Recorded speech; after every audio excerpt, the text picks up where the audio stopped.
왕의 탄생. 우리는 정치적으로 매우 혼란스러운 시대를 살고 있습니다.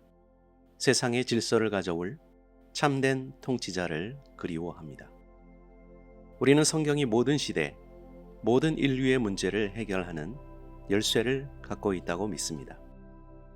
그런데 성경에 보면 하나님은 정치적인 해결 방법을 제시하지 않으십니다. 세상에 새로운 질서를 부여하실 위대한 통치자, 인류를 죄에서 구원하고 영원히 통치할 메시아가 오신다는 약속은 구약 성경 전반을 흐르고 있습니다. 구약 시대의 예언자 미가는 이 위대한 왕의 탄생에 대하여 다음과 같이 예고했습니다. 유대 땅 베들레헴아, 너는 유대 고을 중에서 가장 작지 아니하도다.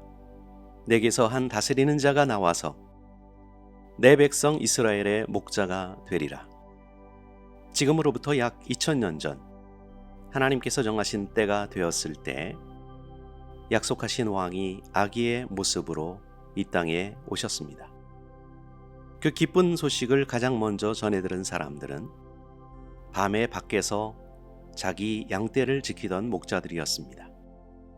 하나님은 가장 높으신 왕이 오셨다는 소식을 가장 낮은 사람들에게 먼저 알려주셨습니다.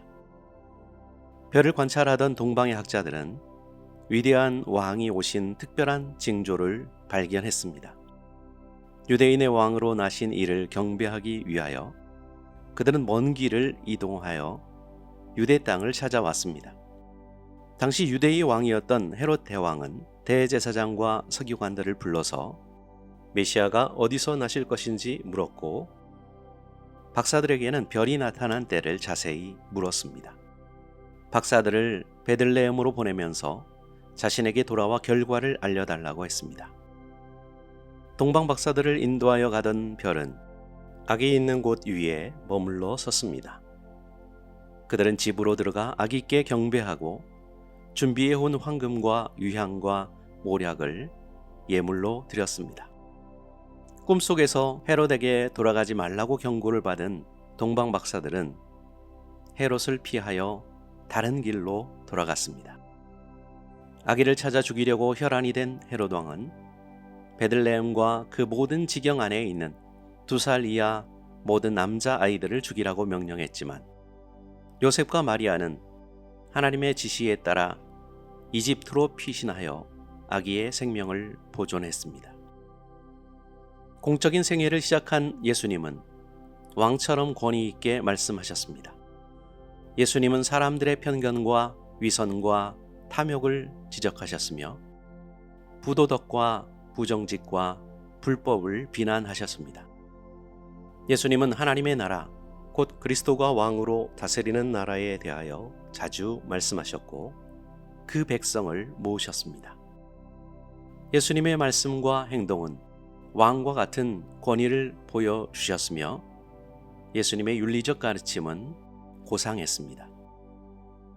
기적을 행하시는 예수님을 유대인의 왕으로 추대하고자 하는 이들도 있었습니다. 예루살렘 성으로 들어오시는 예수님을 환영하며 주의 이름으로 오시는 왕이여, 하늘에는 평화요, 가장 높은 곳에는 영광이로다 하고 외치는 이들도 있었습니다. 당시 유대의 권력자들과 위선적인 종교 지도자들은 백성들 사이에 퍼져나가는 예수님의 영향력을 두려워했습니다. 하지만 예수님은 이스라엘을 정치적으로 독립시키거나 이 땅 위에 그의 나라를 세우기 위해 오신 것이 아니라 영적이고 우주적인 하나님의 나라를 세우기 위하여 오셨습니다. 로마에서 보낸 총독 빌라도가 네가 왕이냐? 라고 물었을 때 예수께서는 그 사실을 인정했고 왕권을 부인하지 않으셨습니다. 다만 자신의 나라는 세상에 속한 것이 아님을 분명히 하셨습니다. 십자가에 달려 죽으시고 부활하신 후 예수님의 권세는 더욱 분명히 계시되었습니다. 성경은 하늘과 땅의 모든 권세가 예수님께 주어졌다고 증언합니다. 또한 하나님이 예수님을 지극히 높이사 모든 이름 위에 뛰어난 이름을 주사 하늘에 있는 자들과 땅에 있는 자들과 땅 아래에 있는 자들로 모든 무릎을 예수의 이름에 꿇게 하시고 모든 혀로 예수 그리스도를 주라 시인하여 하나님 아버지께 영광을 돌리게 하셨다고 기록합니다. 위대한 왕으로 오신 예수님을 거부한 권력자들과 종교 지도자들은 그를 십자가에 못 박아 죽였습니다. 오늘날에도 그리스도를 왕으로 인정하지 않는 사람들이 많습니다. 그리스도가 왕이라면 그가 통치하는 국가가 지금 어디 있다는 것인가? 라고 묻는 이들도 있습니다. 하나님의 나라는 눈에 보이는 세상에 속한 나라가 아닙니다. 그리스도의 왕권은 예수님을 신뢰하고 그 가르침에 순종하는 모든 사람의 마음과 삶 속에 존재합니다. 예수님은 어제나 오늘이나 동일하신 분입니다. 모든 믿는 자들의 주님이신 그리스도는 순종하는 이들의 왕으로 다스리십니다. 과거에도 왕이셨고 지금도 왕이시며 앞으로도 세상 끝날까지 그를 따르는 자들의 마음과 삶을 통치하실 것입니다. 성경은 예수를 주로 시인하며 또 하나님께서 그를 죽은 자 가운데서 살리신 것을 내 마음에 믿으면 구원을 받으리라고 말씀합니다. 예수님을 주님으로 시인하고 예수님의 부활을 마음으로 믿는 사람은 기쁘게 순종하며 헌신하게 됩니다.